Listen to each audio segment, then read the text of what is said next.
You're tuned into the Writing Community Chat Show, the live streaming YouTube podcast that brings you the stories of authors, screenwriters, and more. Indie or established, this show's for the community, and we invite you to be a part of it. Head to the writingcommunitychatshow.com for more info. The WCCS. Together as one, we get it done. Hello and welcome to the Writing Community Chat Show.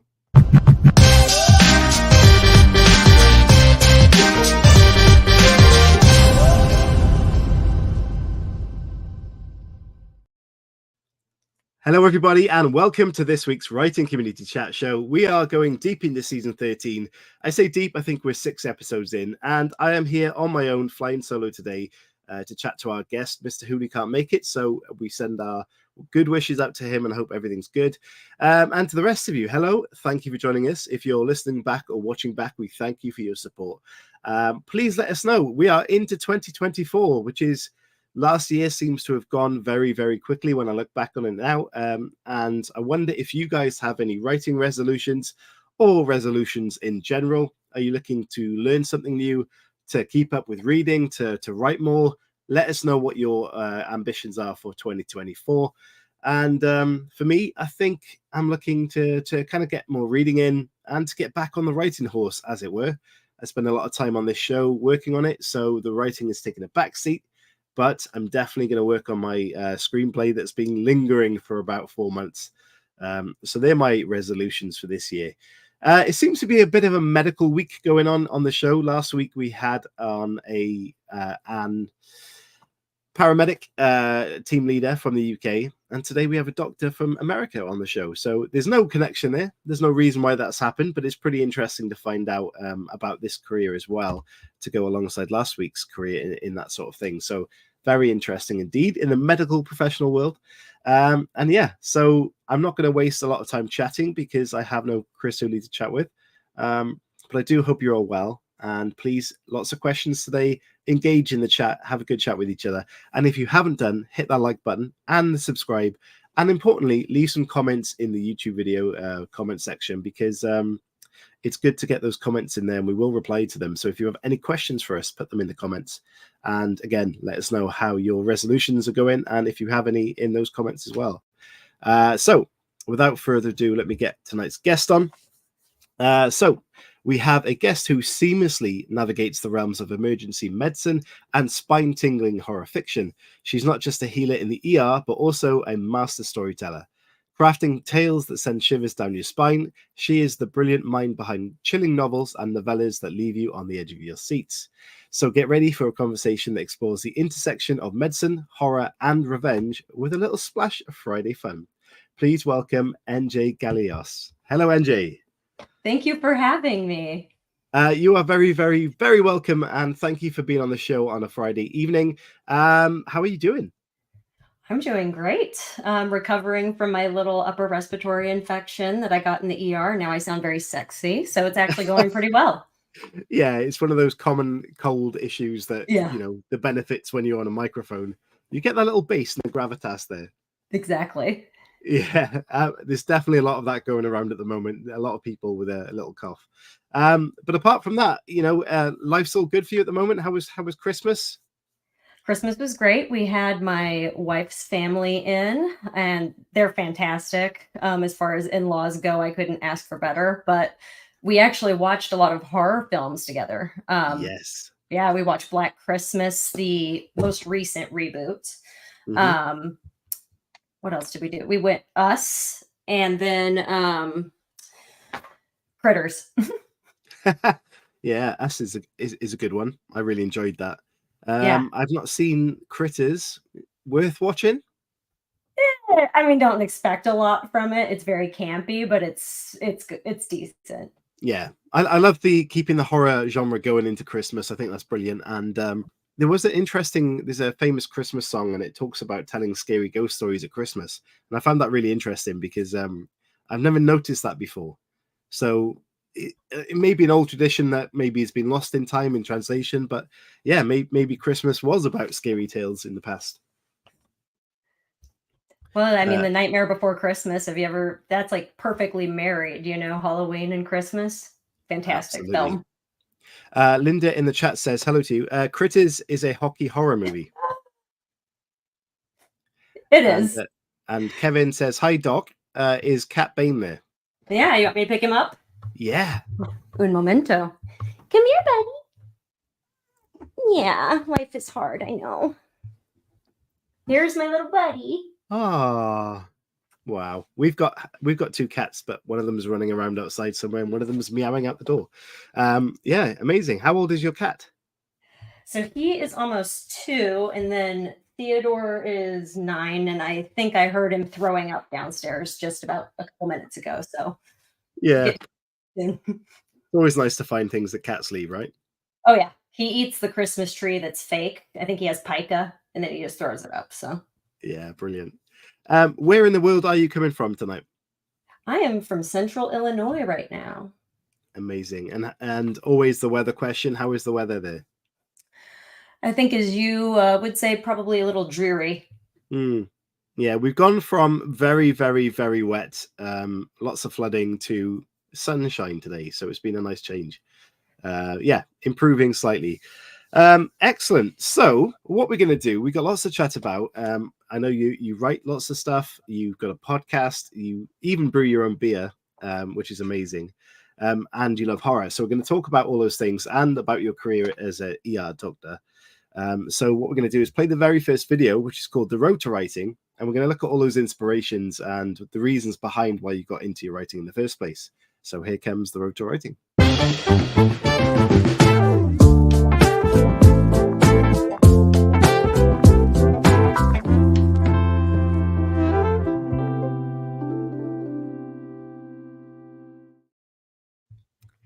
So NJ, the first time you remember being into writing, or were there any particular people that got you into that or inspired you, or was there a story that you read? What was the first step that you took?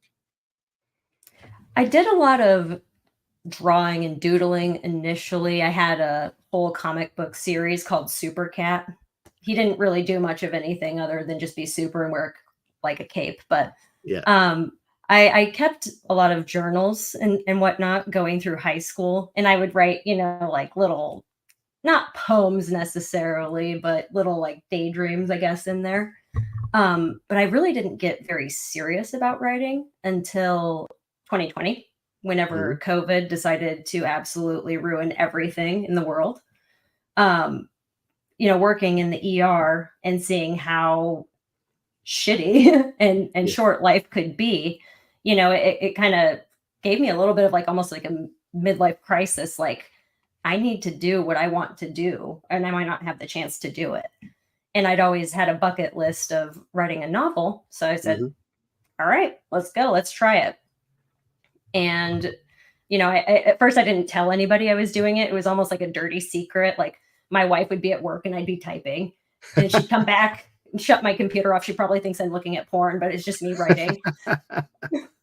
And yeah, so I kept it a secret, and then decided to come out because I was like, well, I need somebody to read this and see if it's like absolute shit or what.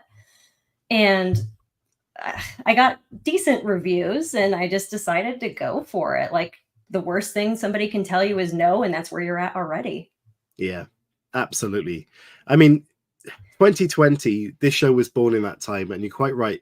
It was a terrible time, but a lot of creative minds blossomed in that time, because they had the chance to kind of not sit around, but like reflect on things. And you're quite right again, where kind of that realization that life is short is a lot of reason why many people get into doing something they hadn't yet done. So it's kind of the silver lining was there for the creative world. But it's interesting that you went kind of on the dark side in terms of writing alone. So going from having written poems and just being a creative person to thinking, okay, I need to now action my desire of being an author. How did you approach that? Were you already in the knowledge of how you write, or did you have to like self-research? How did you get around that process? I always wanted to write horror just because, like many writers, Stephen King is like my god, And I've always gravitated towards horror. So the way I actually got inspired was, oddly enough, at work. I was having myself a nice little pee finally after a couple hours, and I saw this poster that said it was for like our organ transplant, organ donation stuff. And I just had this like weird thought: what would happen if you got like a serial killer's organ? Yeah. And like it was like it picked at me. I couldn't let it go away, and I had to get it down. And for whatever reason, that was the story idea that like seized me the most. And then so the broken heart was actually the first thing I started writing ever. Hmm. And then I just kind of branched out into short stories and whatnot. But if anybody was my biggest inspiration, I'd have to say it was Stephen King. Yeah. Honestly, I listened to his On Writing memoir, and I mean, he pretty much is just like, just do it, go for it, Yeah. you'll be fine. And I was like, And okay, if Big Dad Steve says I will be okay, I'll be fine. yeah. And the broken heart you can see up in the top corner there. That very much has a good representation of a serial killer, a bloody mess, and an organ. So did you have any input into that cover? I did. I definitely wanted an anatomical heart, just because, you know, medicine and horror married together. Yeah. And I think I was like blood, knife, heart. And this was one of the first things that they actually mocked up and gave back to me. And I was like, yes, love it. Yep. Let's go. It's amazing. It's so clean, but yet so impactful. Yeah. Yeah. Yeah, must be working in an ER through COVID in America must have been absolutely horrendous for you all. And staff in that profession must have been, really in demand, run down, working hard. How did you all kind of deal with that? I know it's going back into a dark time, but is it something you came out of as a better professional, or was it something that you kind of really could have done without, if that makes sense? Both, to be honest. It honestly led to a bit of a like crisis of faith for me, almost, you know. Like you start grappling with your mortality because you see people your own age that are healthy that are getting sick and dying. So it put a lot of things in perspective, but I definitely had a difficult time with it. But in turn, that made me focus more on myself. Like I started Yeah. meditating. I got on Wellbutrin, God bless it. Thank you. Which helped kind of even out my mood because I was just depressed and anxious every day about seeing death Yeah. all the time. It was exhausting. But I think that working like that and seeing those things and taking care of those people has also strengthened me as a physician. Yeah. And of course, has that also strengthened you as a writer? Being able to use that very first-hand experience to be able to put the detail, albeit gruesome at times, into a horror story. Absolutely. Yeah. I mean, what is medicine if not like gruesome? You know, you're slashing into people, you're plunging things in orifices. I mean, it is horror personified. How many people that you deal with? That sounds a bit wrong. How many people that what's the word? Service? I don't know. That you work with. That sounds even worse. That you're a doctor to that know you're a horror writer as well. So everybody that I work with knows I usually don't really tell patients unless like I walk in and they're wearing like a Freddy Krueger shirt or, you know, we Yeah. start talking. But I've had some of the nurses, like when I'll leave a room, they'll be like, hey, she wrote a book. Did you know that? Like Yeah. they're probably my best sales people, honestly. Yeah, saying your patients would have made a much more easier transition. Yeah, so it is one of those things that I imagine if I found out the doctor I was going to see was a horror author about serial killers, I'd be a little bit kind of like, I'm not sure this is a good thing. But it fits well. I love, by the way, I'm getting distracted by your xenomorph in the background on your shelf. Oh yeah, thank you. Yeah. Aliens is my favorite alien franchise, you know. Yeah, me too. Love it. Yeah, you've got a lot of books behind you. You've got Star Wars, a lot of Star Wars books. You've got Alien figure. Is that Stephen Boba King. Fett as well? Yep. Yep. Yes, big Star Wars fan then. Oh yeah, huge Star Wars nerd. Which isn't really a horror film in any sense. It's more very much sci-fi. True, but the expanded universe, it's probably not canon anymore. They have there's one, I think it's called Death Troopers. I'd have to look it up, but they have zombie stormtroopers. So Wow, I yeah. have seen a picture of those somewhere. But yeah, so I digress. Yeah, so you got into your first book, and you've written this secretly, which I love. And then you gave it out to people to beta read, or did you give it out for advanced readers at that stage? So initially, I just did to like close, Yeah, friends that I would trust to be like, hey, like this is like absolute crap. Like, what are you doing? So that's how I initially went about it. And then I joined Twitter, X, Twitter, whatever, and started making connections within the writing community. And I actually asked about beta reading because I wasn't familiar with it. And I had two women come forth to be like, hey, I'll beta read this. And yeah, their info was like the most important.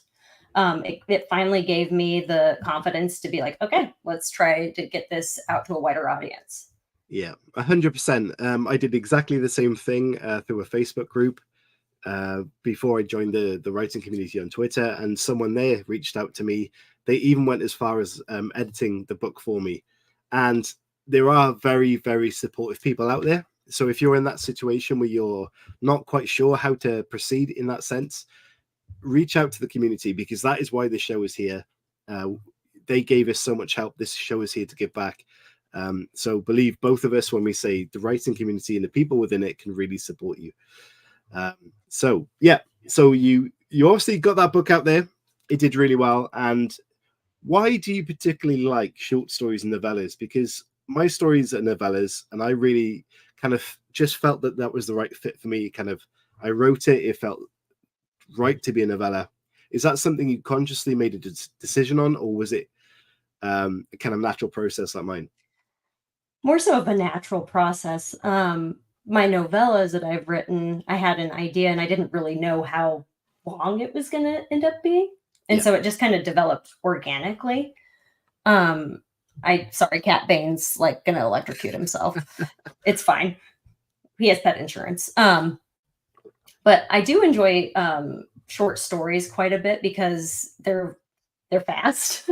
You can churn through quite a few of them, and some of my favorite collections are like Stephen King's like Night Shift and Yeah.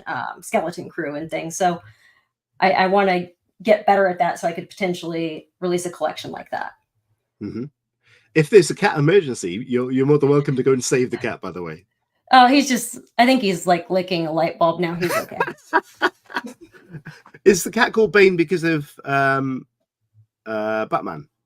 So Star Wars, actually, there's a bounty hunter named Cad Bane, so he's Cat Bane. I like it. Yeah. There's a nice electrical bolt comment in the chat there from Kevin. Yeah. So it's brilliant. I've completely forgotten what you were talking about then. Sure. Yeah, short stories. Yeah, absolutely. We mentioned it last week on the show that was there a real need for massive books in today's market? But I think there is. But also, there's a lot of short stories and novellas that have become feature-length films as well. So I don't think anyone has to be in any category. If you're writing short stories, write short stories, write big stories if that's your thing. I certainly could not get to a 300,000 word book. It just isn't in me. So yeah. does that represent your reading as well? Do you read shorter stories or bigger stories? I typically read more novels, but now that I've been more active in like the horror community and whatnot, I've definitely branched out into like novellas, and then like anthologies. Yeah. There's a lot more anthologies in the horror community, I feel, and kind of anthologies, and a lot of the more smaller genres I'd consider have more anthologies going on there. Would you agree with that? And do you think why?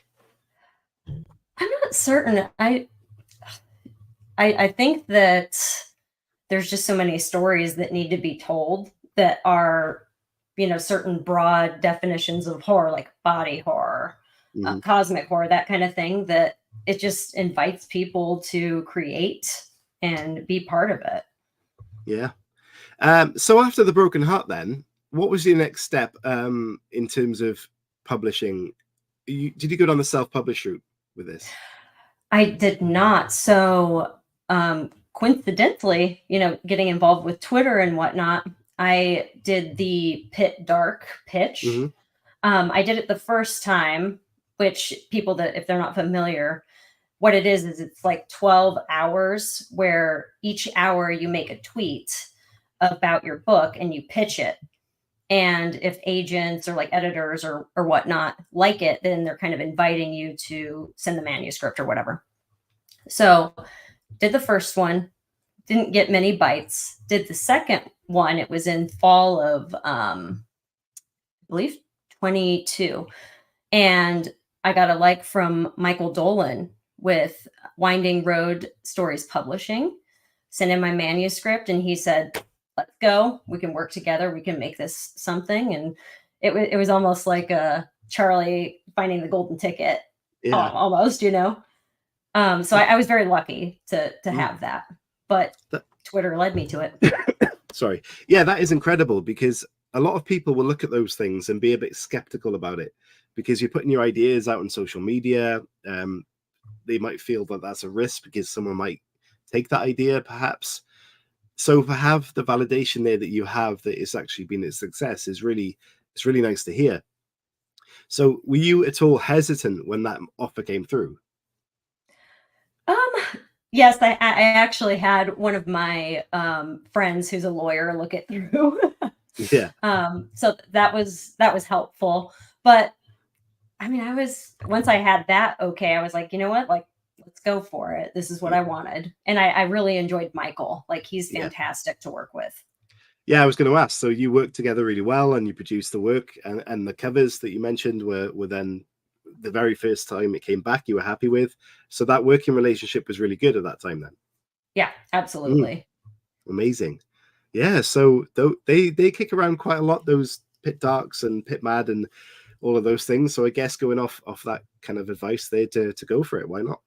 Yeah, exactly. The worst thing you get told is no, and you're back at the same step you were at. Exactly. So talking about the horror genre then, are there any tropes that you really don't like in the horror genre? Tropes. I'm not big into like vampire kind of stuff, to be honest. That it just doesn't do it as much for me. Otherwise, I'm actually pretty like easygoing though. I just like content, Yeah. For me, it's kind of the slasher thing when people run away, but they don't run away. And in the whole like Michael Myers thing, when Michael Myers walks after the person that's running for like 5 minutes and they're in the same place. I just don't get it. Yeah. It's kind of like It Follows though, right? You've seen that? Yeah.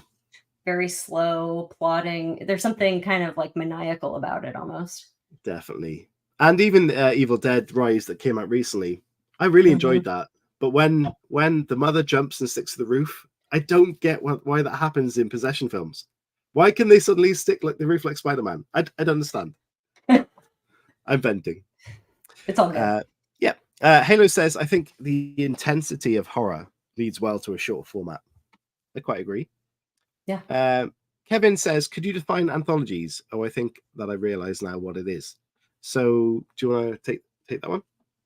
Yeah. So at least in the horror community, oftentimes you'll get an anthology that's like body horror, sleep horror, that kind of thing. And then that they'll get stories that are submitted that are tailored to that. So you kind of know what you're going into buying the anthology, but I mean, the stories are completely, you have no idea. So it's a collection of stories from different authors as well, basically, that feeds into that genre, right? Exactly. Excellent.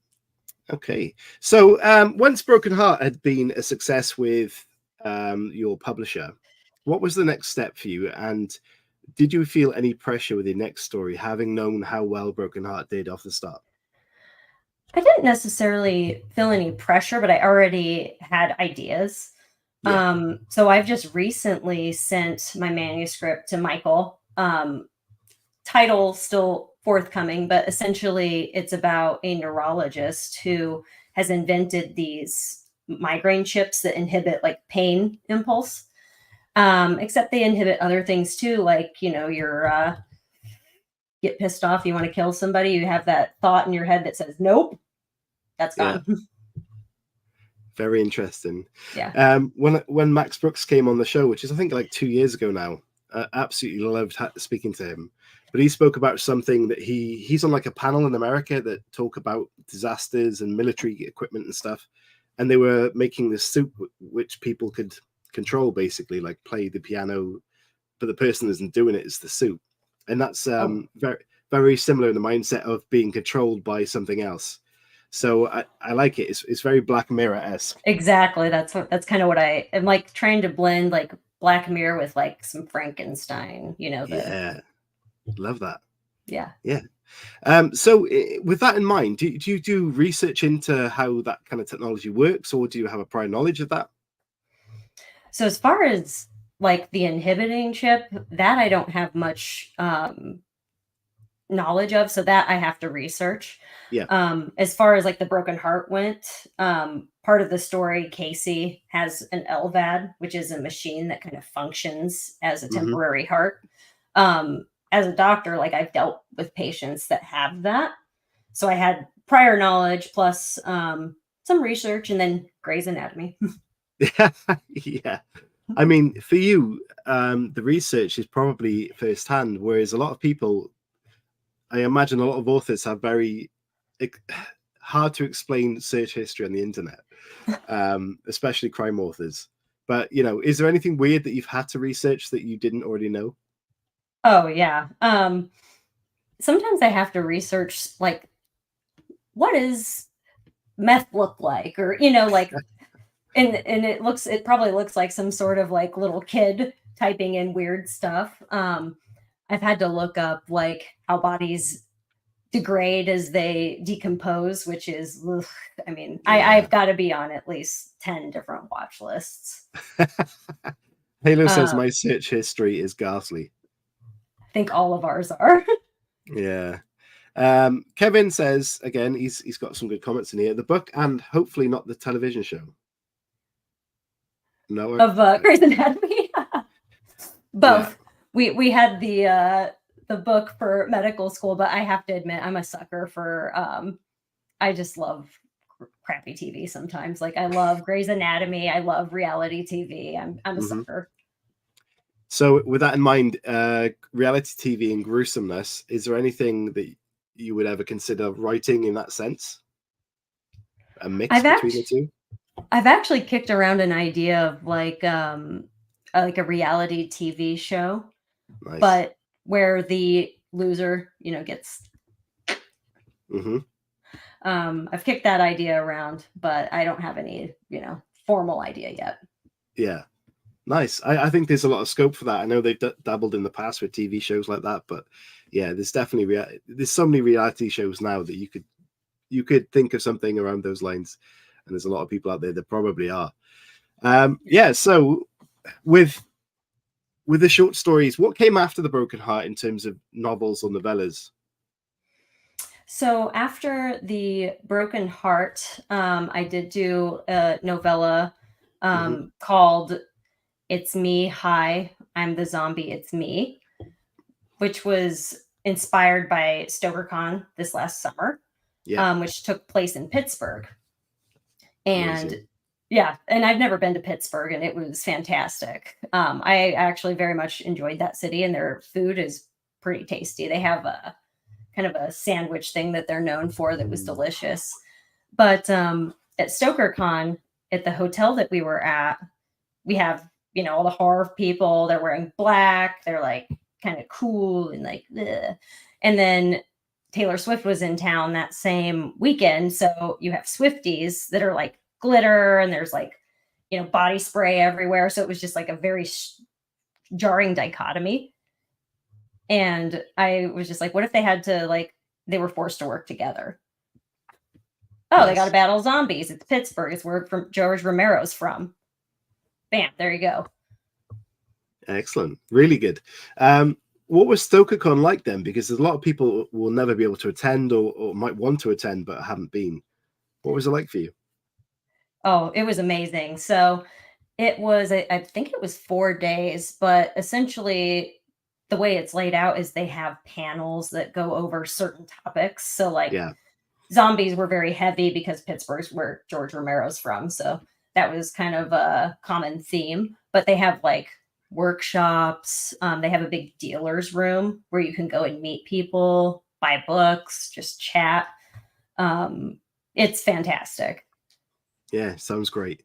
In terms of zombies, are you a fan of the faster zombie or the slower zombie? I like a faster zombie. Yeah. I Yeah. mean, Romero is an absolute genius, but he has the slow zombies in his stories, and the faster ones for me, definitely. I'm with you on that. Okay, we are going to talk about your newest book soon. But before we do that, I want to talk about you mentioned before, or I mentioned that you craft your own beer, which I think is amazing. Oh, the Thank cat. you. Was that your cat meowing, or was that one of mine somewhere? I think it was Theodore. Yeah. Yeah. So how did you get into crafting beer? Because I think that's pretty cool. So my mother-in-law actually bought me a craft brewing kit for Christmas a couple Christmases ago. Just because I've always been like a craft beer fan. Being from Colorado, like I guess I'm a bit of a hipster and I like IPAs, so there's that. But she bought me a kit and I gave it a try. And you can buy these pre-made kits that have all the hops and whatnot that you need to do. So it's just you're following directions. There's just something about like being able to drink something that you made and like, you can give it to people as long as it doesn't taste like crap and be like, oh, I made this. Fantastic. Love that. And again, before we move on, Scream King's Horror Podcast is a podcast you feature on. Tell us about that, because this is a podcast. We love podcasts. Why not chat about your podcast? Absolutely. I actually ended up going on as a guest and we vibed very well.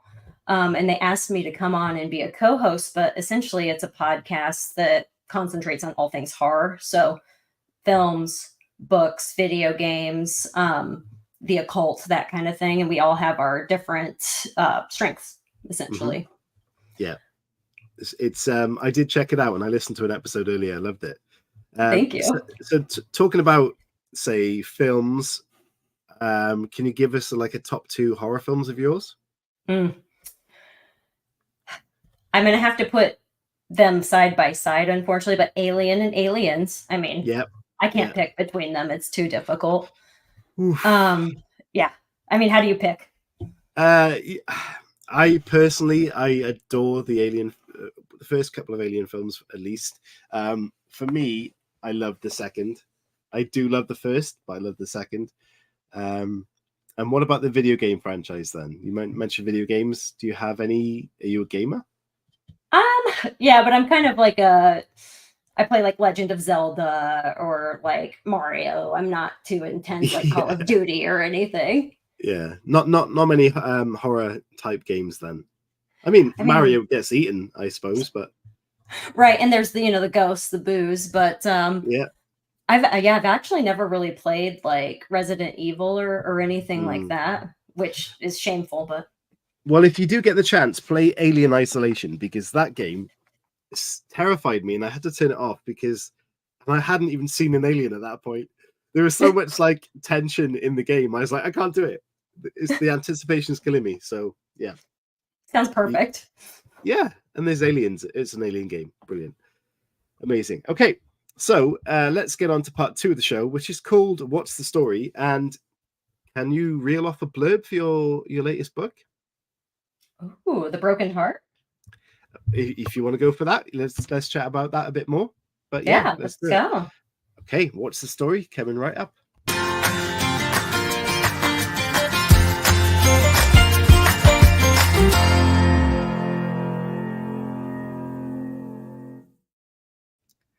So NJ, The Broken Heart looks fantastic in that cover up in the top corner. Can you let everybody know what that's all about, please? Absolutely. So, The Broken Heart follows an abused housewife named Casey Phillips who receives a life-saving heart transplant from a serial killer and undergoes a bit of a dark transformation, becoming an anti-hero that you can't help but root for even as the body count climbs. Amazing. Again, we mentioned earlier the medical experience going into this book, but this was an idea that you said kind of was there. How did you formulate that idea once you've written it? Once you had the idea in your head, how did you write this? Are you a serial plotter or are you a pantster? How did that work out? I'm a pantser through and through. Like, I have a general idea of what I want to happen, but I just start and see where it takes me. And often the characters take me in a direction I didn't have any idea was happening. Yeah. Very organic, I guess. Yeah, definitely. And did you decide for the character? I haven't read this. I'm open and honest about that. I'm very busy on the show, so I don't get to read all of the books that with the guests that come on. Does the character that receives the transplant, are they aware that that is from a serial killer? They're not. No. So some of it's almost like, is this like a possession piece, or was it this was in her all along and now that she's just kind of developed that and snapped? Yeah. Mhm. Brilliant. And what's the feedback been like about this book for you?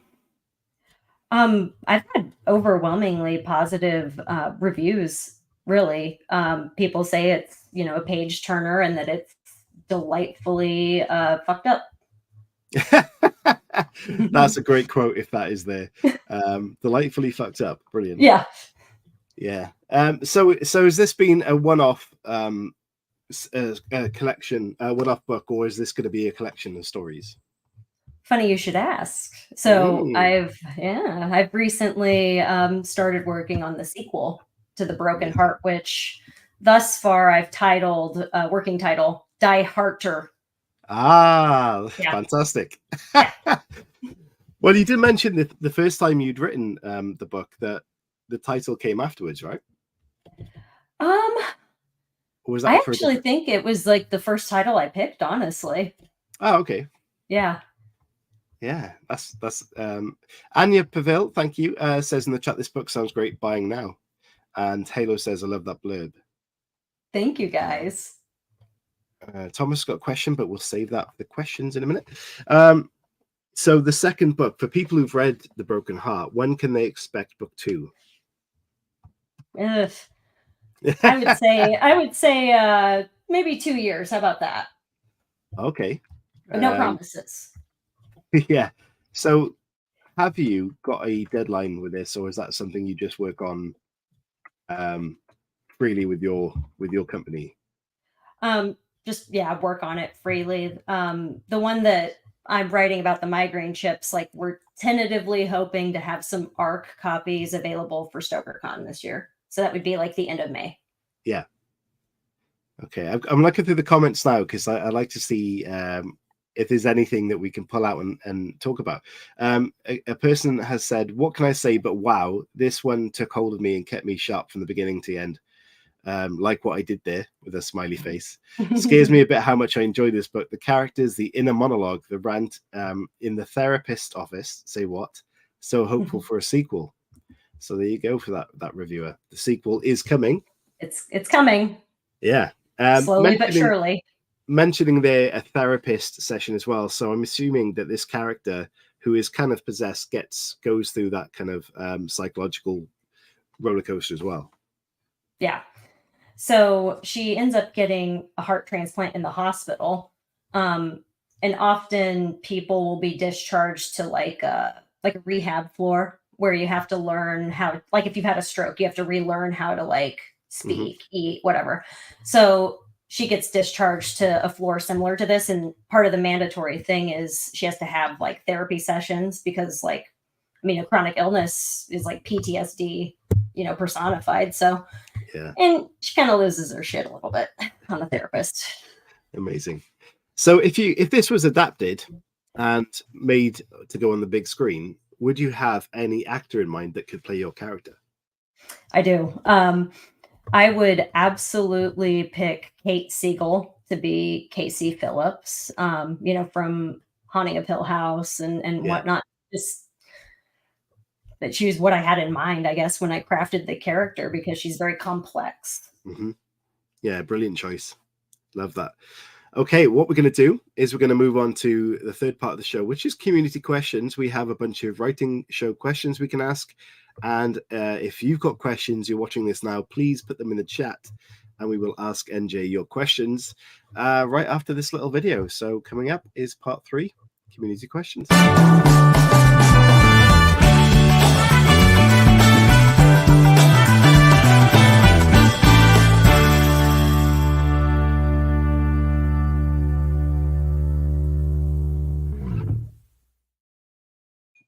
Okay, so this is where we go a bit sideways. I would say sideways, but someone, 1 second. Kevin says someone did tell her that she was her favorite doctor just the other day. Yeah, I had a patient encounter like that, which was fantastic. She said that she was phobic essentially of doctors and that I like put her at ease because I'm myself, I joke around and whatnot. Amazing. So we're going to ask a few staple questions. Some are morbid, but that's fine. If you could take any book in the world of fiction, in fact, let's open up to TV and film as well, TV, film, or book, and take a character from that world and adapt them into your own. Or if you don't want to go that way or take them out for the day, what character from the fiction world are you taking out or putting in your book? This is going to sound super, super corny, but the character I would probably want to hang out with the most is Oi from the Dark Tower series of Stephen King. Mm-hmm. Are you familiar with him? Yep. Yeah. I just want to hang out with a Billy Bumbler, and he can talk. Would you go out for the day with that person, or would you put them into your books? Go out. Yeah. I don't think that he would have a place in my book. What would your choice of activity be that day? I think we'd probably go get a lot of snacks. Okay. Just have a nice hangout, chat, and have a good day. Otherwise, Ripley from Alien. Yeah. I was thinking you might have pulled Vasquez out the bag then. Because that would have been a fun day out. Yeah, that would be. I don't know. She would probably eat me, though. Yeah, probably troublesome. Yeah. Good answer. If you could then take an ending from anything, again, TV, a film, or a book, and change the ending, what ending are you changing and why? Ooh. That is a very, very good one. I would probably pick The Sopranos. I want to know what happened. Okay. I need to know more. Yeah. It's the one series that a lot of people have talked about that I've still not watched yet. It's a good ending, but it just brings more questions up.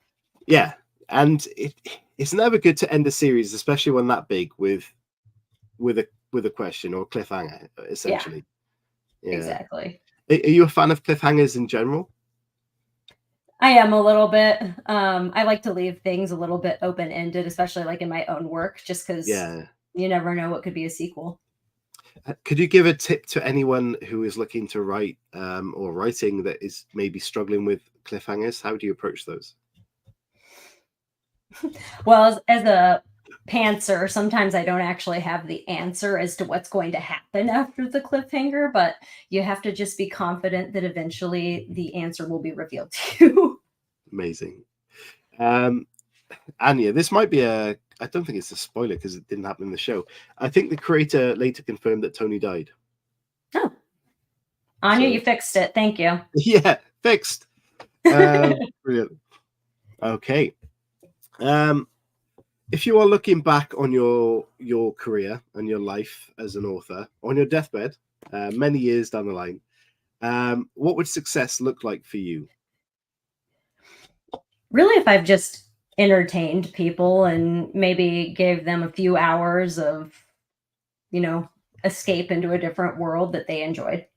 Yeah. I mean, life's just sometimes. So if I can bring a little bit of happiness or in my own fucked up way, then let's go. Love that. Yeah, I mean, escapism is what story is all about, right? Yeah. Definitely. Cool. Keep sending us questions in, guys. We'll get there very shortly. Got some couple of good ones in there. So I forgot to ask in the last round.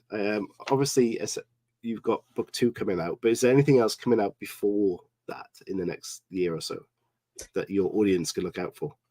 I do have a story coming out in Hellbound Books anthology. It's like a casual encounters with a serial killer. And I have a story about Eileen Warnos that will be coming out in an anthology. Okay. You named her like she's a known person? Yeah, so she is had have been probably 70s, 80s. She's kind of regarded as like the US's kind of like first female serial killer. Okay. She would like hitchhike and have men pick her up, and then she would Nice. as you do. Yeah, of course. Right, let's get into some questions from the audience. Yeah, Anya, real woman serial killer. Thank you. Thomas Paul, thank you for your question. What is the best and or worst reaction you've had from a patient who found out about your writing? I've been lucky enough not to have any worse ones as of yet. But I've had people like, oh, write down the book. Like, I want to buy it, like after I've talked about it. And I've even kind of made, not friends is not necessarily the right word, but like often you'll see people, multiple times because they're in the community. Yeah. And we'll get to talk about things. People seem to be pretty overwhelmingly supportive, honestly. Yeah, I can imagine. What about fans of your work? Have you ever had anything weird sent to you, messages or physical things? Nothing physical. Yeah. I mean, I think probably most of it's just like porn bots on Twitter, to be honest with you. Yeah, definitely. I know. I can't remember the name of the person or the author, but we asked that question before, and they were at some sort of signing convention, signing somewhere, and one of their long-term fans came up and like gave them food they'd made for them. I thought that's always a weird one. That is the weird one. We sometimes will have patients that bring food in as like a thank you. Which it's who knows? It's nice, but you've got to be very trusting, I think. Yeah. I usually will eat it, to be honest with you, though, because I just love food. Well, I mean, you're in the right place to eat it. If maybe it's poisoned, I mean, you're exactly. In the right place. Okay. Hello, thank you for the question. What do authors get wrong most often when writing about doctors and hospitals? Thank you. That's a great question. That is a very good question. A lot of times it'll be like terminology. One thing I noticed, I wrote an email actually because I'm that kind of person, but I was reading Joe Hill's Nosferatu, and he confused EKG, which is like you check a heart's rhythm and whatnot, with an EEG, which is like the brain thing. Okay. So just like, little things like that.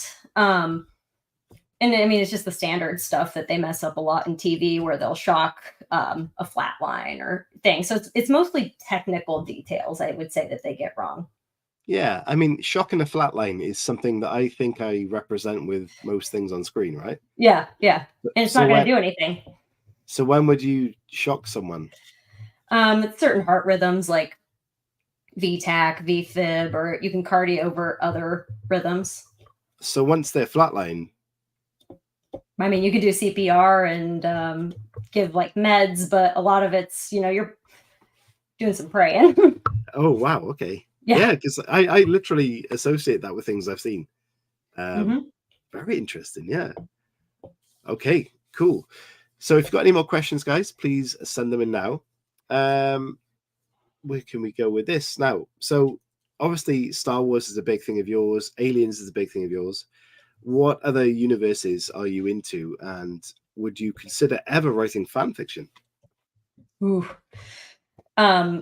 Interestingly enough, on my podcast, we recently had one of the co-writers of the Animorph series come on. Wow. And that was one of my big series as a child. Like, it was kind of, again, that escapism. And it was still that point where I could like play pretend and not be a complete weirdo about it. So that was like one that I was very, very into. Yeah. I mean, I'm going to ask this question. It's an old question off this show, but I'm sure you're going to give the answer. I think you are. Star Wars or Star Trek? Star Wars. Come on. Yeah. Ever been into Star Trek? Yeah, I actually don't mind it. My mom and I used to watch Star Trek: The Next Generation. For Christmas, she actually bought me a Tribble and put it in my stocking.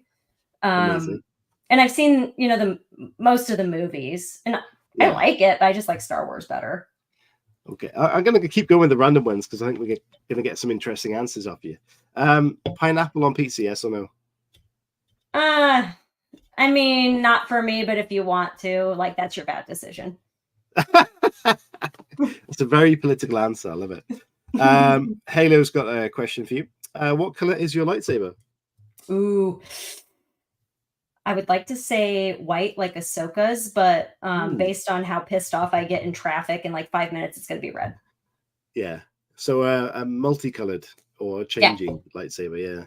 Kind of like the pen that like you have the different color inks. Yeah. Yeah.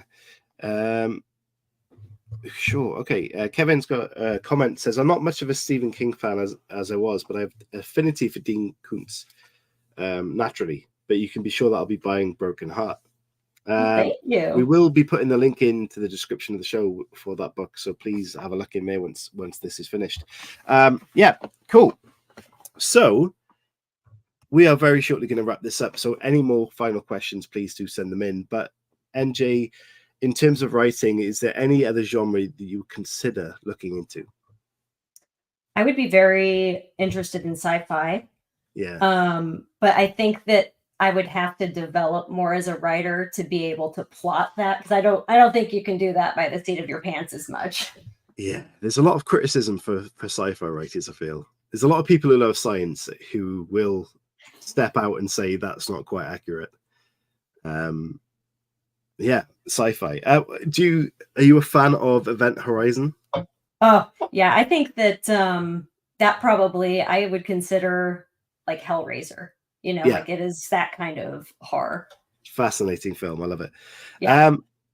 Anna says, what's your favorite Stephen King novel? And did you take any inspiration from it? Ooh, that's a good one.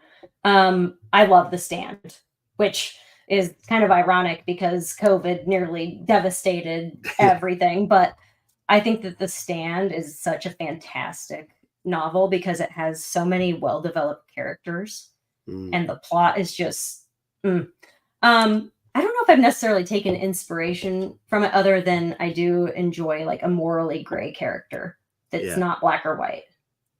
Yeah, definitely. That's a nice question. I like that. Yeah, Stephen King and Joe Hill. Do you find, having read both of those authors quite extensively from the sound of it, do you find that their writing's similar in any way? Honestly, if I didn't know that they were related, I probably wouldn't think so. Yeah. Interesting, isn't it? I would have thought that perhaps that kind of influence would have come through, or I don't know. Yeah. Amazing. Yeah. Okay, so I think we're going to wrap this up because we would have filled another 5 minutes had Mr. Hooley been with us, because he would have asked some very interesting questions, I'm sure. But I'm going to let you go, NJ, and enjoy the rest of your Friday. And for everyone else, thank you so much for tuning in and leaving your amazing questions.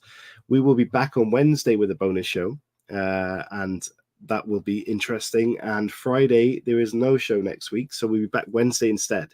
So if you can join us, please do so. Thank you for you all and your amazing comments. And NJ, I hope you enjoyed that. And thank you so much for telling us your story, because it's been fantastic. Yeah, thank you for having me. This was fantastic. If you ever want me back, just let me know.